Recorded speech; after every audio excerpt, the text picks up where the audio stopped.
பிரியமானவர்களே, உங்கள் அனைவருக்கும் என் அன்பார்ந்த வணக்கம். கிறிஸ்துவின் நாமத்தினாலே நாம் அனைவரும் இந்நாளிலே ஜீவனோடு இருக்கிறது அவருடைய சுத்த கிருபை. எவ்வளவு பாக்கியத்தை நாம் பெற்றிருக்கிறோம். எண்ணி பாருங்கள். கடந்த வாரம் முழுவதுமாய் கர்த்தர் நம்மை கண்ணின் மணி போல பாதுகாத்து கொண்டார். எந்த தீங்கும் துக்கமும் துயரமும் நம்மளை தொடாதபடி அவருடைய இரத்த கோட்டைக்குள்ளே மூடி மறைத்து அரவணைத்தார்.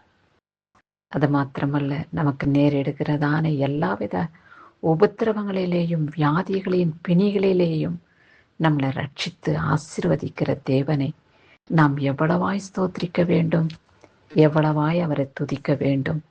அவருடைய நாமத்துக்கு பக்தி வைராக்கியம் கொண்டவர்களாக நாம் எப்பொழுது வாழ்ந்திட அவருடைய பாதப்படியிலே நாம் அமர்ந்திருப்போம். அவர் நம்மேல் வைத்திருக்கிற அன்பு மகா பெரியது. பிள்ளைகளிடத்திலே, தாய் தகப்பனிடத்திலே, சகோதரர்களிடத்திலே, கணவனிடத்திலே, மனைவியினிடத்திலே நாம் அன்பு கூர்ந்திருக்கிறோம். நம்மளால் முயன்ற அளவுக்கு அவர்களுக்கு உதவி செய்து, அவர்களை ஆதரித்து, அவர்களை அரவணைத்து, அவர்களுக்கு பணிவிடை வேலைகளை செய்து, அவரவர்களுக்குரிய தகுதியான ஒவ்வொரு செயல்பாடுகளையும், தகப்பனுக்குரிய செயல்பாடு, தாய்க்குரிய செயல்பாடு, சகோதரர்களுக்குரிய செயல்பாடு, பிள்ளைகளுக்குரிய செயல்பாடுகளை செய்து வருகிறோம்.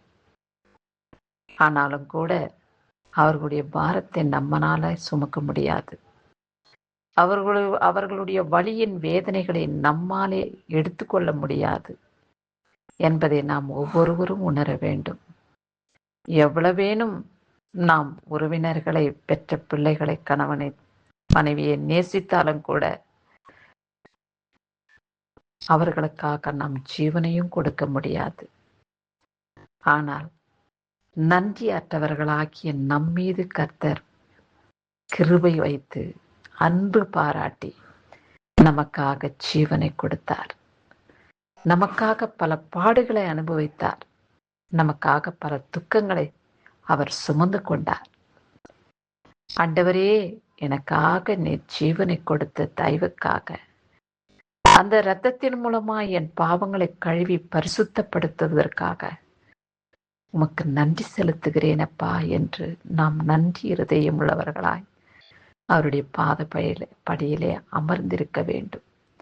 அவர் நம்மிடத்திலே எதிர்பார்க்கிறதா நற்குணங்களை நாம் செயல்படுத்தி வருகையிலே பரிசுத்த ஆவியானவர் நம்மை பார்த்து மகனே, மகளே என்று அழைக்கிறார்.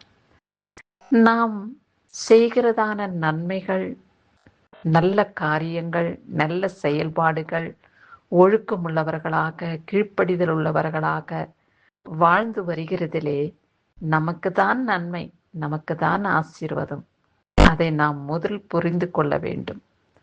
கர்த்தருக்கு இதிலிருந்து ஒரு பங்கும் இல்லை.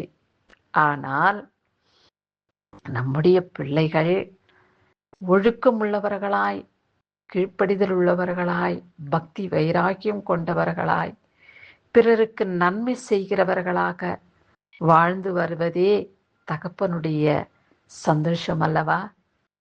இதைவிட சந்தோஷம் அவருக்கு என்ன கிடைக்கும்? என்ன நம்மிடத்தில் எதிர்பார்க்கிறார் என்பதை நாம் ஒவ்வொருவரும் உணர வேண்டும்.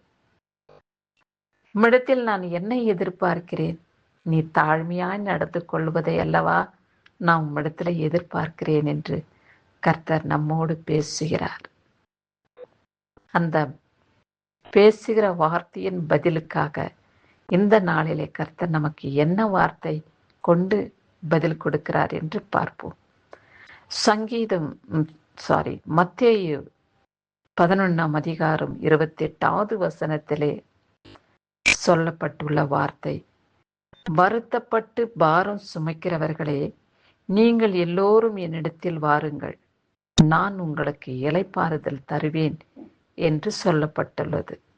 எத்தனை மகிமையான ஒரு அழைப்புதல் கர்த்தரிடத்திலிருந்து நமக்கு வருகிறது. என் மகனே, என் மகளே, ஏன் வருத்தப்படுகிறாய், துக்கப்படுகிறாய், வேதனைப்படுகிறாய்?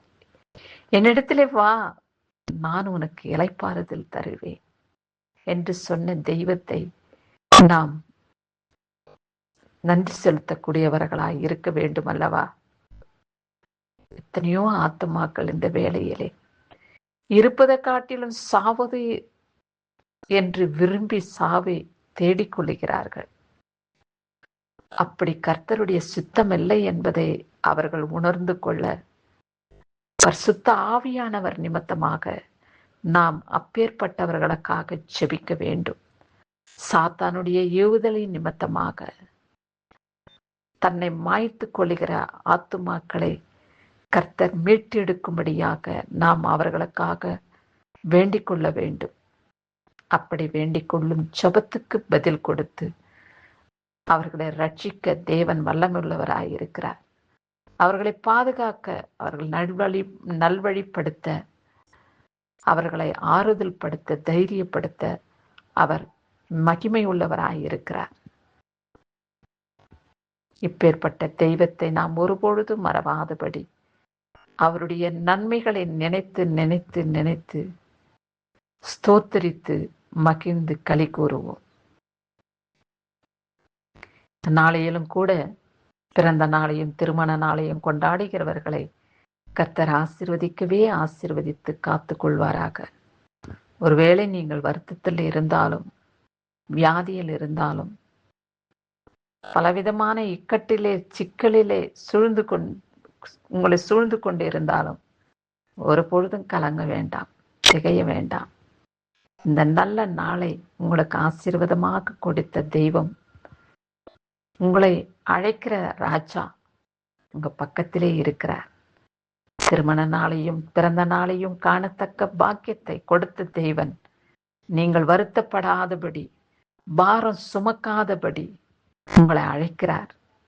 அவருடைய அழைப்பின் சத்தத்தை கேட்டு அவர் அருகாமையிலே சென்று ஆசீர்வாதங்களை பெற்றுக் கொள்ளுங்கள். இயேசு கிறிஸ்துவுக்கே மகிமை உண்டாகட்டும். ஆமேன்.